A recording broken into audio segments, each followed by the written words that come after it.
নক্ষত্র হিসেবে সে মরে গেছে, শাহাদাতের মর্যাদা পেয়েছে, কিন্তু যুগ যুগ যাবৎ আকাশের তারকার ন্যায় শাহাদাতের মর্যাদা নিয়ে বাংলাদেশ অভ্যুদয়ের জন্য, বাংলাদেশকে ফ্যাসিবাদ মুক্ত করবার জন্য এবং বাংলাদেশকে আধিপত্যবাদ মুক্ত করবার জন্য লক্ষ লক্ষ হাদি আকাশের তারকার ন্যায় চলে থাকবে ইনশাআল্লাহ।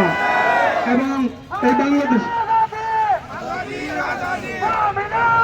এবং আমি বলতে চাই, এই হাদির রক্তে রঞ্জিত বাংলাদেশ কোনদিন শহীদের রক্ত পেতে হয়নি। এই হাদির রক্ত ইনসাফের জন্য বিসর্জন হয়েছে। এই হাদির রক্ত বাংলাদেশের স্বাধীনতার জন্য বিসর্জিত হয়েছে। এই হাদির রক্ত 18 কোটি জনগণের পক্ষ থেকে কোরবানি হয়েছে। এই রক্তের জায়গায় বাংলাদেশে ওই রক্তের ভিতর থেকে ইনসাফ প্রতিষ্ঠিত হবে ইনশাআল্লাহ। আমি সংগ্রামী তৌহিদি জনতা এবং তরুণদেরকে অসংখ্য মোবারকবাদ জানিয়ে, আজকে ধন্যবাদ জানিয়ে আমি আমার বক্তৃতা শেষ করছি। ওমা আলাইনা ইল্লাল বালাগ। আসসালামু আলাইকুম ওয়া রাহমাতুল্লাহ। ধন্যবাদ জানাই